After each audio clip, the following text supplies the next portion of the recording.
Hello नमस्कार। आप सभी को राम राम, जय जौहर साथियों, राधे राधे। तो कैसे हो आप लोग? आप सभी का स्वागत है बारूद स्टडी के यूट्यूब चैनल पर। चले दोस्तों, क्लास को शुरू करेंगे आज।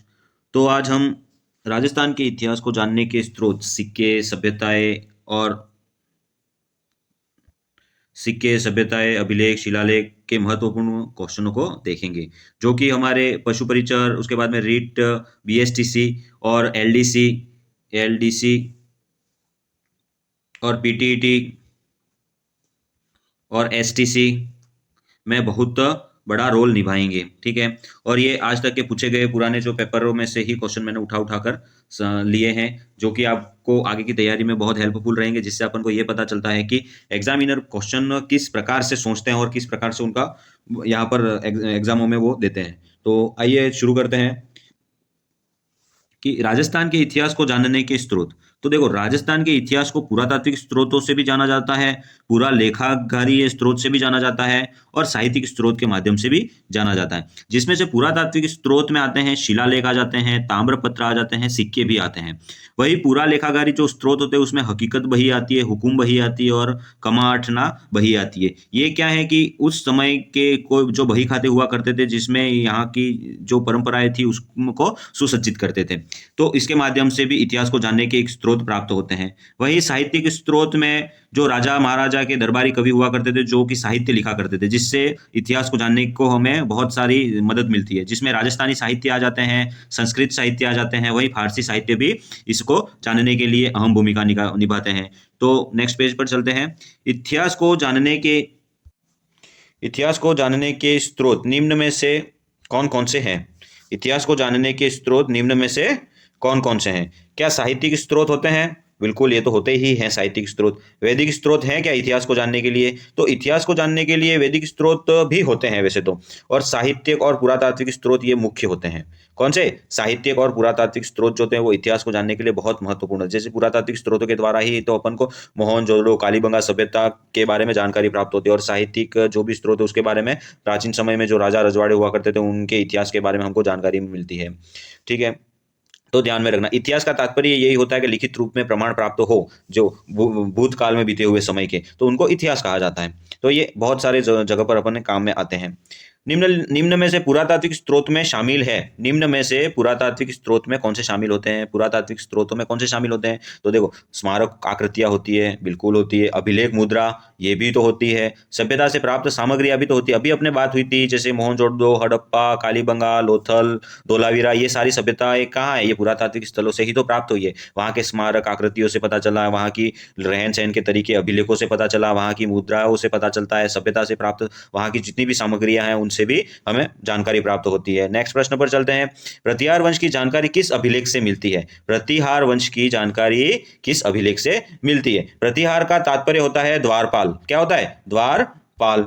तो ये ध्यान में रखना है। अब जो प्रतिहार है वो अपने आप को लक्ष्मण के वंशज मानते थे, क्योंकि जब राम भगवान वनवास में थे तब उस समय उनके प्रतिहार का काम किसने किया था? लक्ष्मण ने किया था। तो तभी से वो भी प्रतिहार वंश है, वो अपने आप को लक्ष्मण का वंशज मानता है। इसी प्रतिहार वंश की जो जानकारी के अभिलेख सबसे पहले कहाँ से मिलते हैं? तो गठियाला अभिलेख से मिलते हैं। कहाँ से? गठियाला अभिलेख से प्राप्त होते हैं। तो दोस्तों, गठियाला अभिलेख के बारे में अपन बात करते हैं। तो देखो, 861 ईस्वी में यह लेख जोधपुर के पास में जो गठियाला है, गठियाला में एक स्तंभ पर उत्कीर्ण प्राप्त हुआ है। कहाँ पर? जोधपुर के पास में गठियाला में एक स्तंभ के ऊपर उत्कीर्ण प्राप्त हुआ है, जिसमें प्रतिहार नरेश कुक्कुक का वर्णन मिलता है। किसका? कुक्कुक का वर्णन मिलता है। और ये जो लेख है गठियाला शिलालेख कौन सी भाषा में? ये प्रश्न बहुत इंपॉर्टेंट, ये पूछा जाता है। तो कौन सी भाषा में है? तो यह संस्कृत भाषा में उत्कीर्ण किया गया है। तो ये ध्यान में रखना है। किस भाषा में? संस्कृत भाषा में उत्कीर्ण किया गया है। तो दोस्तों, नेक्स्ट प्रश्न की ओर चलते हैं कि चौहानों की जानकारी किस शिलालेख से प्राप्त होती है? किसकी? चौहानों की जानकारी किस शिलालेख से प्राप्त होती है? तो चौहानों के बारे में बात करें तो चौहानों का आदि पुरुष किसको कहते हैं? वासुदेव चौहान को कहते हैं। अब वासुदेव चौहान को चौहानों का आदि पुरुष कहते हैं, ये बात अपन को पता है। तो वासुदेव चौहान को आदि पुरुष तो कहा है, लेकिन किस में कहा है? तो बिजोलिया शिलालेख के अनुसार ही चौहानों की जानकारी एक तो प्राप्त होती है, और उसी में ही बिजोलिया शिलालेख में चौहानों को क्या कहा गया है? तो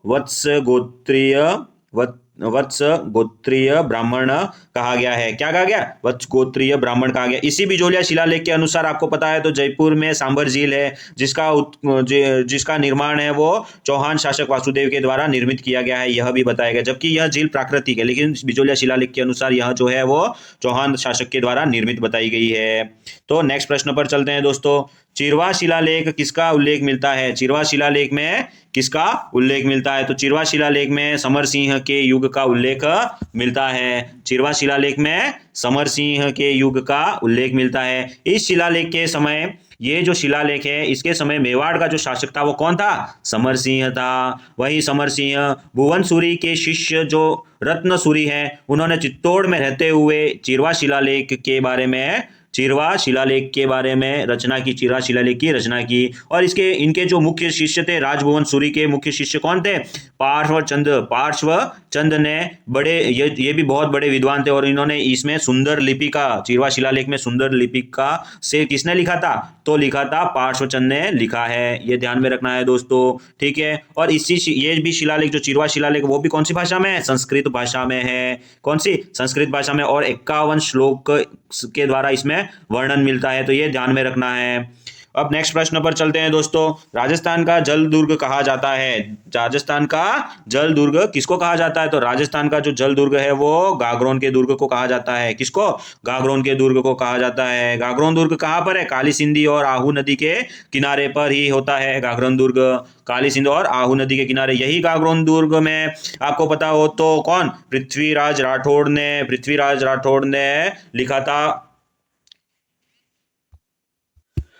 वेली किसनरी रुक्मणीरी ख्यात लिखी थी। कौन सी? वेली किसनरी रुक्मणीरी ख्यात किसने लिखी थी? पृथ्वीराज राठौड़ ने लिखी थी। यही पृथ्वीराज राठौड़ ने गागरोन दुर्ग में ही बैठ कर लिखी थी। अब आपको ध्यान में ये भी रखना है कि ये जो गागरोन दुर्ग है वो पृथ्वीराज राठौड़ को दिया किसने था? तो यह अकबर के द्वारा भेंट किया गया था। किसके द्वारा? अकबर के द्वारा भेंट किया गया था। वही पृथ्वीराज राठौड़ किसके भाई थे? तो राय सिंह के भाई थे। राय सिंह कौन से? बीकानेर वाले राय सिंह। अब बीकानेर वाले राय सिंह थे, इनके भाई थे पृथ्वीराज राठौड़। तो इन्होंने अकबर की अधीनता स्वीकार कब की? तो इन्होंने अकबर की अधीनता स्वीकार की थी 1570 में। कब? 1570 में नागौर दरबार के द्वारा की गई थी। अब वही नागौर दरबार का नाम आता है, तो नागौर दरबार जो आयोजित किया गया था वो किस लिए किया गया था? तो उन्होंने यह कहा था कि नागौर में शुक्र तालाब जो है, शुक्र तालाब के किनारे यहाँ आयोजित की गई थी उसी के निर्माण के लिए, और उसी में ही जितने भी राजे रजवाड़े थे वो अकबर की अधीनता स्वीकार करने के लिए वहां पर आमंत्रित किए गए थे। वही मेहरानगढ़ दुर्ग की बात आती है तो मेहरानगढ़ दुर्ग कहाँ पर है? जोधपुर में है। वही कुंभलगढ़ दुर्ग की बात की जाती है तो कुंभलगढ़ दुर्ग कहाँ पर है? मेवाड़ में, वर्तमान में राजसमंद में यह आता है।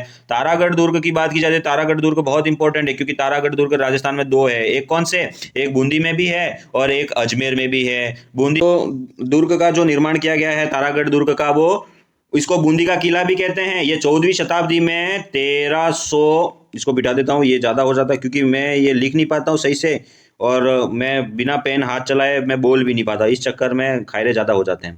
तो इसको माइंड नहीं करें, अपन पढ़ाई पर ज़्यादा ध्यान देंगे, ठीक है क्या? अपने इस प्रश्न का जो उत्तर है वो तो गागरोन दुर्ग है, वो ध्यान में रखना है। कौन सा?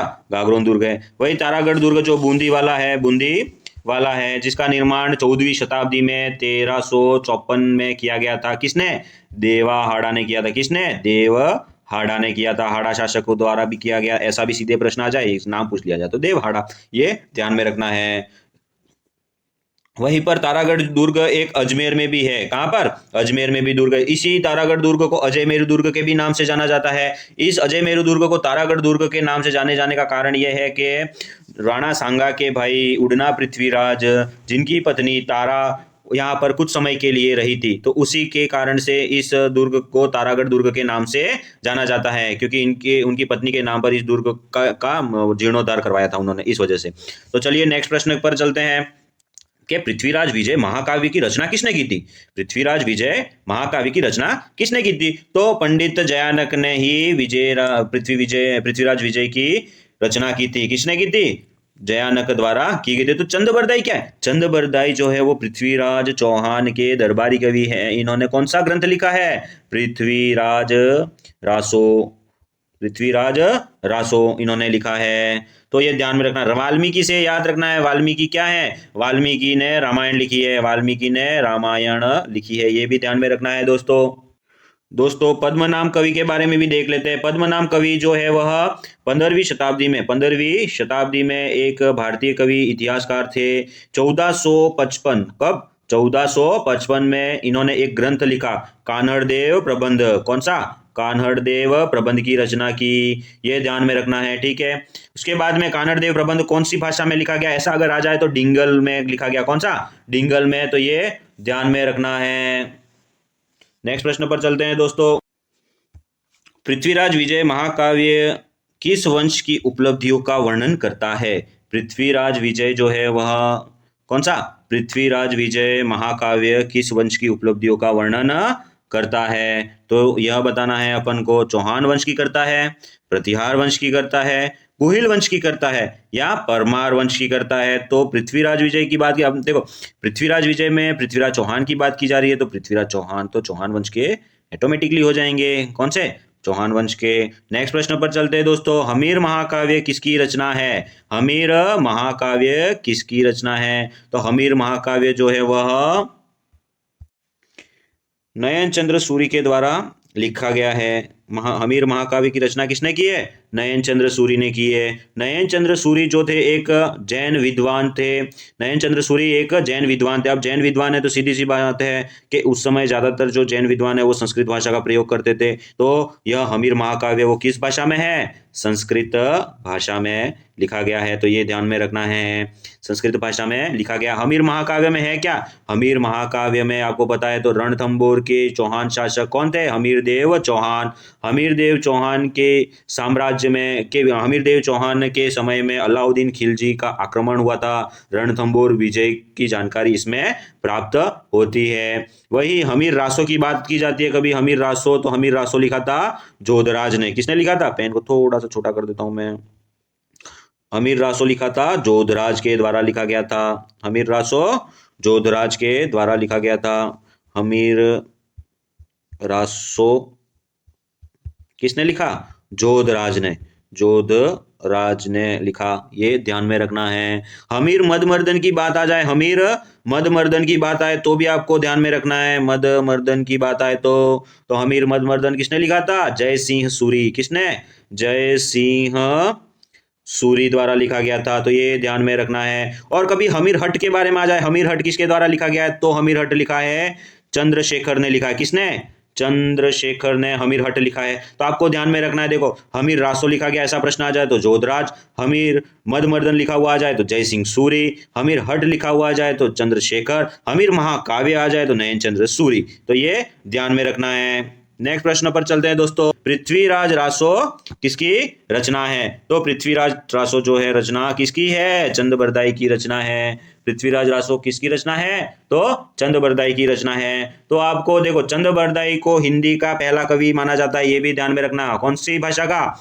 हिंदी का पहला कवि माना जाता है। किसको? चंद को, ये ध्यान में रखना। पृथ्वीराज रासो को हिंदी में पहली बार इसकी रचना का सम्मान भी प्राप्त इन्हीं को ही होता है। पृथ्वीराज जो रासो है क्या, इसको लिखा गया किस भाषा में? हिंदी भाषा में ही लिखा। इसका सम्मान भी चंद को प्राप्त है, ये ध्यान में रखना है। उसके बाद में अपन नेक्स्ट प्रश्न पर चलते हैं दोस्तों कि पश्चिमी भारत की यात्रा पुस्तक के रचयिता कौन है? पश्चिमी भारत की यात्रा पुस्तक के रचयिता कौन है दोस्तों? तो इसका उत्तर हो जाएगा कर्नल टोड है। कौन से? Colonel James Tod. इनका पूरा नाम क्या है? Colonel James Tod. ये कर्नल जेम्स टोड कहाँ के निवासी थे? ऐसा प्रश्न आ जाए तो कहाँ के? इंग्लैंड के निवासी। कहाँ के? इंग्लैंड के निवासी। तो ये भारत में कब आए थे? तो ये भारत में आए थे 1817-18 में आए थे, पश्चिमी राजपूत राज्यों के पॉलिटिकल एजेंट के रूप में। कौन से? पश्चिमी राज्यों के पॉलिटिकल एजेंट के रूप में आए थे। कहाँ पर? उदयपुर में। कहाँ पर?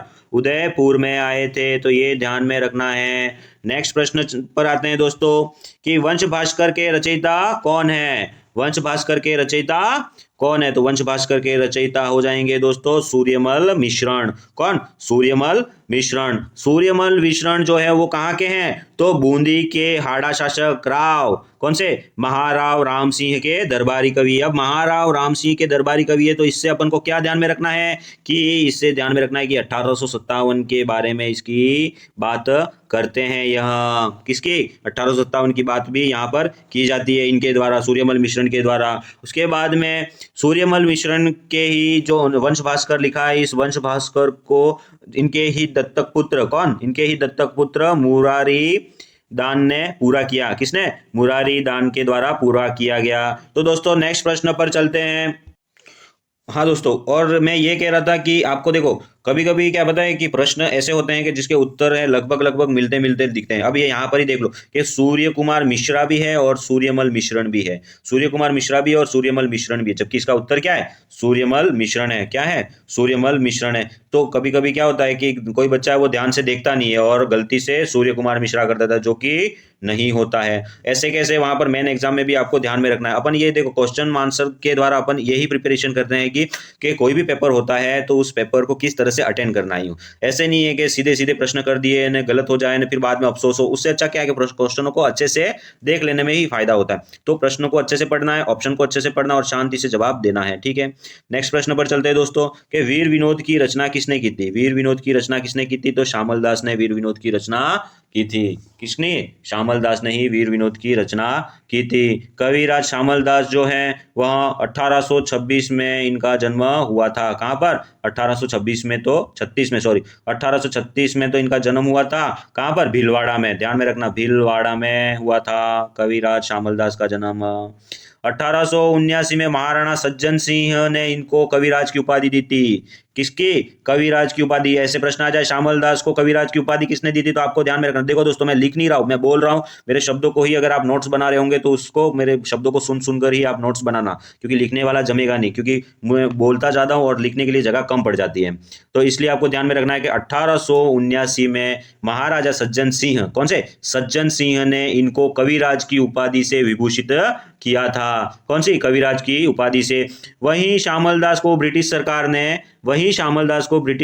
ने महामहोपाध्याय की उपाधि भी प्रदान की थी। कौन सी? महामहोपाध्याय की उपाधि प्रदान की थी और उसके साथ में ही केसरे हिंद के सम्मान से भी सम्मानित किया गया था। कौन सा? श्यामल दास को। राजस्थान के एक ऐसे कवि भी है जिनको अंग्रेजों के द्वारा केसरे हिंद की उपाधि से सम्मानित किया गया। प्रश्न बहुत बार बना है और आगे भी बनने के चांसेस हैं, तो ये ध्यान में रखना कि श्यामल दास को ही केसरे हिंद की उपाधि से सम्मानित किया गया। ये ध्यान में रखना है।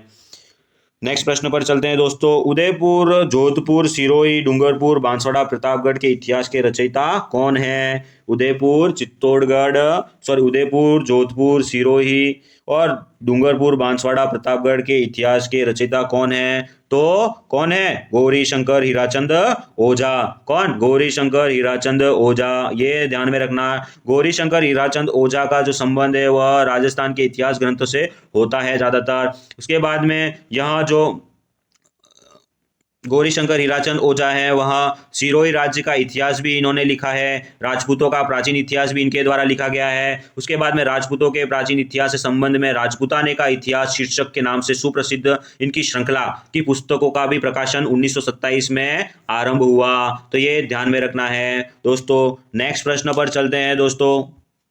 तो मोहनत नैन्सी किस रियासत के दरबारी कवि थे? मोहनत नैन्सी किस रियासत के दरबारी कवि थे? तो किस रियासत के थे? मारवाड़ के थे। किसके? मारवाड़ के थे। मोहनत नैन्सी जो थे वो मारवाड़ के थे। और मोहनत नैन्सी को ही मुंशी देवी प्रसाद, कौन से? मुंशी देवी प्रसाद ने मोहनत नैन्सी को राजस्थान का अबुल फजल कहा। तो राजस्थान का अबुल फजल के नाम से किसको जाना जाता? तो मोहनत नैन्सी को जाना जाता। मोहनत नैन्सी ने ही राजस्थान के लिए राजस्थान शब्द का प्रयोग किया। इन्होंने ही इनकी रचना है मोहनत नैन्सी ख्यात। मोहनत नैन्सी को ही मुंशी देवी प्रसाद ने राजस्थान का अबुल फजल के नाम से पुकारा। तो ये ध्यान में रखना है। नेक्स्ट प्रश्न पर जाने था, लेकिन अपने पूरा ये क्लास ही समाप्त हो गई दोस्तों। तो ये ध्यान में रखें कि सभी प्रश्नों को अच्छे से देखना है और अच्छे से समझने की कोशिश करनी है। ठीक है, आपको ध्यान में रखना है जयपुर में कछवा शासकों का अधिकार में था। कछुआओं से पहले वहां पर मीणा शासक हुआ करते थे। मीणा से कछवा शासक आए। मेवाड़ में गुहिल वंश का अधिपत्य था। किसका? गुहिल वंश का अधिपत्य था। वही मेवात में आपको ध्यान में रखना है कि मेवात में है भरतपुर, धौलपुर वाला जो क्षेत्र है वो मेवात में आ जाता है। किस में आता है? मेवात में आ जाता है। तो ये ध्यान में रखना है। तो उसके बाद में आपको लगभग कक्षा तो ये पूरी पूरी समाप्त हो गई है। अब नेक्स्ट प्रश्न अपन चलते हैं। तो राजस्थान के इतिहास को जानने के स्रोत और सिक्के, सभ्यता, अभिलेख, ये सारी सारी क्लासें हम सीक्वेंस वाइज डाल देंगे, तो आपको जुड़े रहना है। इसके बाद में सिक्के से संबंधित कक्षा आएगी, फिर सभ्यता, अभिलेख से संबंधित भी यहाँ पर क्लासें लेंगे और एमसीक्यू को बहुत अच्छे से समझने की कोशिश करेंगे। और हो सके तो हमने ये डिसाइड किया कि हमारे 200 प्लस सब्सक्राइबर हो जाएंगे तो उसके बाद से हम एक थ्योरी की क्लास भी हिस्ट्री से रिलेटेड चालू करेंगे। तो जल्दी से जल्दी 200 प्लस सब्सक्राइबर करने की कोशिश करें दोस्तों, तो अच्छे से हिस्ट्री को समझने की भी अपन थ्योरी क्लास लाएंगे। तो ये सारी क्लासें आपको पहले से ही पता है कि कौन से पशु परिचर में भी आती है, रीट में आएगी। रीट अभी बहुत ट्रेंडिंग में चल रहा है, तो आपको ध्यान में रखना है। रीट के स्टूडेंट के लिए मोस्ट इंपॉर्टेंट है ये, क्योंकि यहाँ से प्रश्न बन जाता है। लेवल 1 वालों के लिए तो और ज़्यादा इंपॉर्टेंट है ये। बीएसटीसी के लिए भी बहुत इंपॉर्टेंट है। उसके बाद में पीटीईटी वाले भी इसको ध्यान से देखें और अच्छे से देखें। और एलडीसी के लिए भी, और अभी एसआई की भी भर्ती की बात चल रही है, तो एसआई की भी भर्ती जल्दी ही आने वाली है दोस्तों। तो पहले से ही अपन अच्छी से तैयारी करें और अपनी तैयारी को मजबूत धार देंगे तो युद्ध के मैदान में अपन युद्ध जीत जाएंगे। तो इसी के साथ में दोस्तों नमस्ते, राम राम, और मिलेंगे फिर अगली क्लास में। धन्यवाद दोस्तों, आपने इतना मुझे सुना।